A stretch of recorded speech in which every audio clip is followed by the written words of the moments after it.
aku menemukan dirimu. Menikahi gadis Ting-Ting. Bab 152. Pak Gunajaya dan Bu Dini mengernyit. Apa maksudmu? Lancang bagaimana? Aulia itu anak yang baik, sahut Pak Gunajaya. Pokoknya dia lancang sekali, aku gak suka padanya. Aku gak mau dia kalau jadi adik iparku. Ketusnya. Itu bukan salah cucuku. Tapi salahmu, sepertinya kamu yang membuat masalah duluan. Dengan Aulia, Naomi. Sentak Pak Gunajaya. Naomi mengernyit. Maksud kakek apa? Cucuku.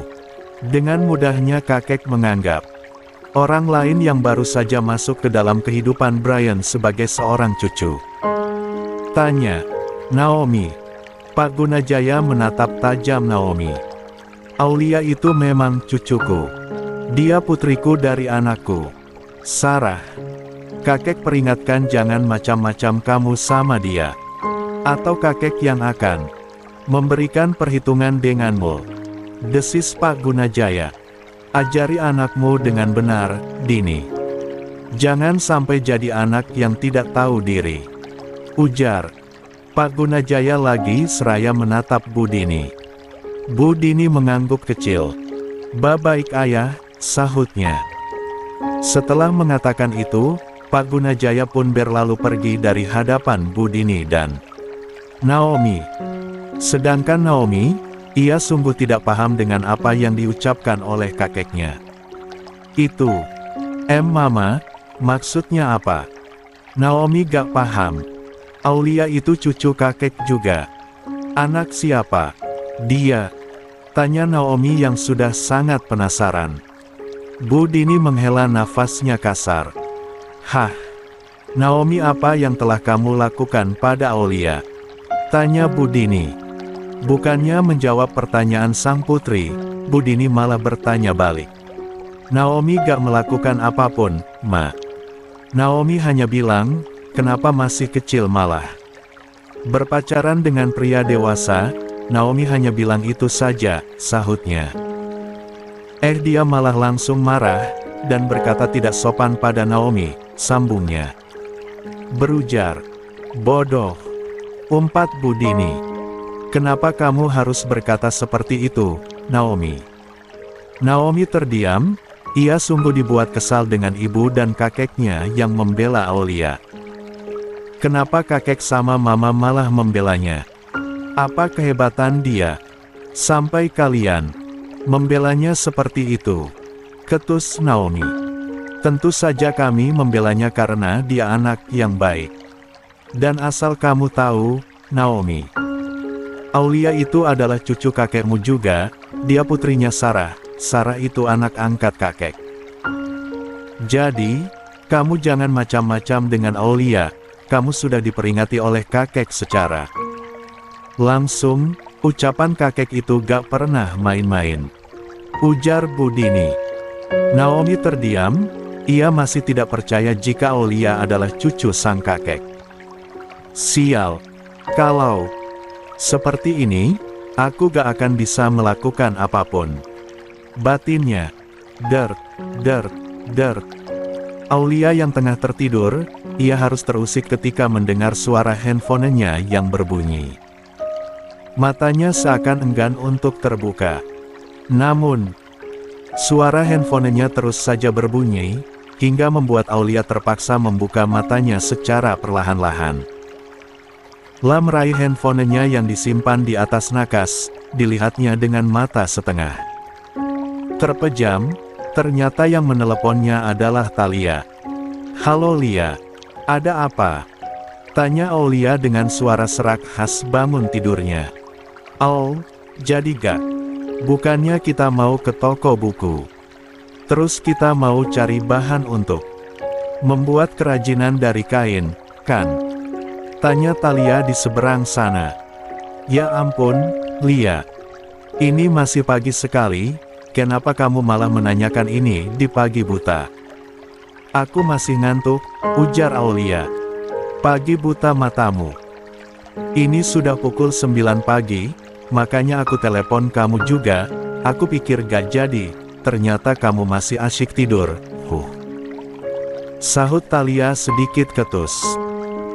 Aulia dengan cepat bangun dari tidurnya, ia langsung saja mendudukkan tubuhnya di atas kasur, dilihatnya jam yang tertera di layar handphonenya, dan benar saja, waktu sudah menunjukkan pukul 9.10 pagi hari. Jadi kok jadi? Aku mandi dulu. Kita ketemu di mana? Tanya Aulia. Aku jemput kamu saja ke rumah. Aku lagi di rumah kakakku, kemarin aku bantu kakakku pindahan, makanya aku tidur. Nyenyak sekali karena capek. Kalau mau jemput, aku kirim lokasinya. Ya sudah, kirimkan lokasinya, aku jemput sekarang, baiklah. Aulia pun memutuskan panggilan teleponnya dengan Thalia. Lalu ia langsung saja mengirimkan lokasi rumah Chika yang baru pada Thalia. Setelah itu ia langsung saja bergegas menuju kamar mandi. Sedangkan di lantai bawah, Chika sedang bermain dengan Kaivan seraya menemani Fahri yang sedang berolahraga di ruang olahraganya.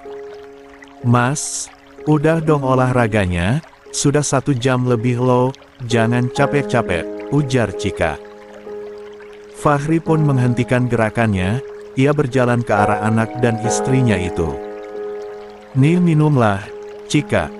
Memberikan sebotol air minum pada sang suami. Terima kasih, Chika hanya mengangguk, lalu fokusnya beralih kembali pada sang putra.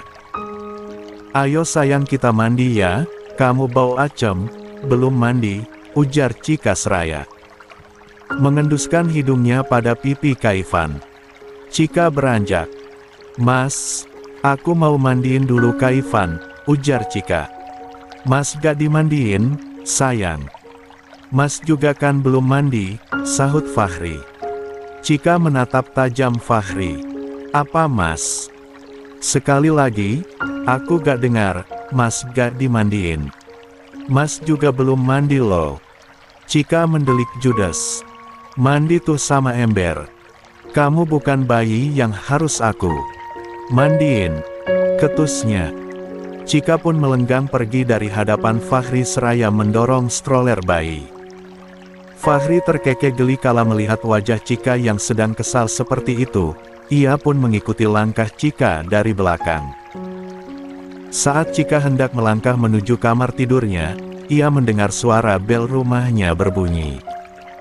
Dengan cepat Chika melangkah menuju pintu. Saat pintu terbuka dari dalam, dilihatnya seorang gadis dengan rambut yang dikuncir sedang berdiri seraya tersenyum. Hai, Kak, sapa Thalia. Chika membalas senyuman Thalia. Hai, cari siapa ya? Tanya Chika. Aku Thalia, aku temannya Aulia. Aulianya ada? Tanya Thalia. Ada, ayo masuk. Kakak panggilkan dulu Aulianya. Thalia mengangguk seraya tersenyum. Terima kasih, Kak.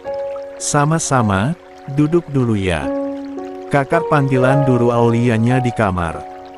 Thalia hanya mengangguk. Chika pun melangkah menuju kamar yang ditempati Aulia. Tok, tok, tok. Aul, kamu sudah bangun, kan? Temannya datang cari kamu tuh, ujar Chika seraya mengetuk-ngetuk pintu kamar tersebut. Hening. Tak ada sahutan dari dalam. Chika mencoba membuka pintu kamar tersebut. Dilihatnya tidak ada Aulia di atas kasur. Namun, hanya ada suara gemericik air di dalam kamar mandi. Aul, kamu sedang mandi? Ada temannya sedang nungguin, tanya Chika tepat di depan kamar mandi. Lia, aku sedang mandi. Sebentar lagi selesai, baiklah. Chika pun kembali keluar dari kamar adiknya itu, lalu ia menuju dapur guna membuatkan minum untuk Thalia. Tidak berselang lama, Chika telah kembali menghampiri Thalia yang sedang duduk di ruang tamu. Minumlah, Dek. Aulia sedang mandi, sebentar lagi juga selesai, ujar Chika seraya meletakkan segelas air minum dan beberapa cemilan. "Lia Kak, terima kasih." Chika mengangguk seraya tersenyum. "Baiklah, kakak tinggal dulu gak apa-apa, kan? Kakak mau memandikan anak kakak dulu." "Iya silahkan Kak, gak apa-apa kok." Chika tersenyum tipis, ia pun melenggang pergi dari hadapan Thalia. "Cantik banget, wajahnya mirip Aulia," gumam Thalia. Setelah menunggu beberapa saat, Aulia pun telah selesai bersiap. Ia langsung saja menghampiri Thalia yang sudah menunggunya. "Lia, maaf lama," ujar Aulia. "Oh, kamu sudah selesai." "Gak lama, kok kamu sampainya cepat?" tanya Aulia. "Ternyata rumah kakakmu dekat dengan rumahku, hanya berjarak 8 menit saja," jawab Thalia. "Ayo kita langsung berangkat saja," ajak Thalia. "Sebentar, aku pamitan dulu sama kakakku." Thalia hanya mengangguk kecil. Aulia langsung saja menuju kamar Chika untuk berpamitan. Selain itu ia juga menghampiri sang ayah yang sedang memberikan ikan-ikan. "Makan, kakak." Sedangkan Brian saat ini sedang berada di kantornya. La tengah memeriksa hasil laporan kerja karyawannya. Tok, tok, tok. Saat sedang fokus memeriksa hasil laporan para pekerjanya, Brian harus terganggu ketika mendengar suara pintu ruang kerjanya yang diketuk dari luar. "Masuk," ujar Brian sedikit berteriak dari dalam ruang kerjanya. Pintu terbuka dari luar, muncullah Pak Firman dari balik pintu. "Yan, panggil Pak Firman." Brian mendongakkan kepalanya, dilihatnya omnya lah yang datang menemuinya. "Om, duduk Om," ujar Brian. Pak Firman mendudukkan tubuhnya di atas kursi yang berhadapan dengan Brian. "Sibuk, kah?" tanya Pak Firman. "Gak terlalu, aku hanya sedang memeriksa laporan saja," jawab Brian. "Gimana keadaan perusahaan di sana? Apa sudah stabil?" tanya Pak Firman lagi. Brian menghela nafasnya panjang seraya menggelengkan kepalanya. "Belum, aku, Papa, dan Mas Chandra sedang berusaha memulihkan perusahaan itu. Sebenarnya apa yang terjadi? Ada yang menyebarluaskan data-data penting perusahaan kita. Sudah ada beberapa data yang bocor sehingga diketahui oleh orang lain. Aku curiga ini ulah orang terdekat kita, kalau orang luar gak akan. Mungkin, soalnya data perusahaan itu sangatlah aman dan hanya keluargalah yang memegang, dan gak akan ada orang lain yang mengetahuinya," ujar Brian. Pak Firman terdiam, ia tengah mencerna semua ucapan yang dilontarkan oleh Brian. Ucapan Brian ada benarnya juga. Ucapan kamu ada benarnya juga, gak mungkin orang lain yang menyebarluaskan.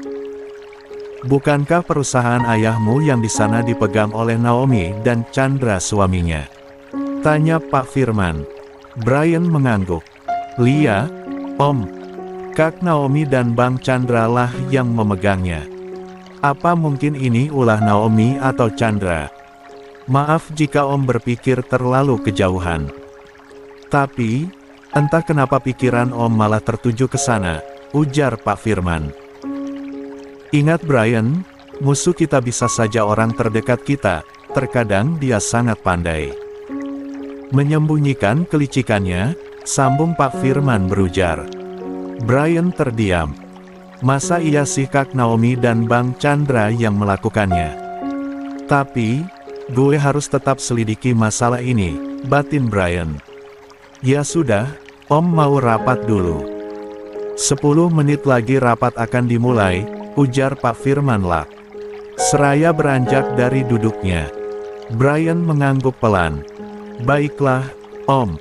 Terima kasih sudah menjaga dan mengurus perusahaan ini saat kami gak ada di sini," ujar Brian tulus. Pak Firman tersenyum. "Sama-sama, Brian. Bukankah kita keluarga? Keluarga itu harus saling mendukung dan menolong." Brian mengangguk membenarkan, Ia sangat beruntung masih mempunyai saudara yang baik padanya. Pak Firman kembali mendudukkan tubuhnya. Om lupa, Om mau memberitahu, tempo hari Om bertemu dengan Sandi, anaknya Tante Wika. Dia menangis-nangis di depan Om. Meminta agar Tante Wika dibebaskan dari penjara, beritahu Pak Firman. Om Sandi. Bukannya dia tinggal di Malaysia, kan? Lia dia pulang ke Indonesia saat mengetahui Tante Wika di penjara. Om gak memperdulikannya, bagaimanapun Tante Wika harus mendapatkan hukuman yang setimpal dengan apa yang sudah dilakukannya, ujar Pak Firman. Baguslah, jangan sampai Om terkecoh olehnya, tentu saja tidak. Ya sudah Om pergi dulu, Brian mengangguk. Lia Om, sahutnya. Pak Firman pun keluar dari ruang kerja Brian.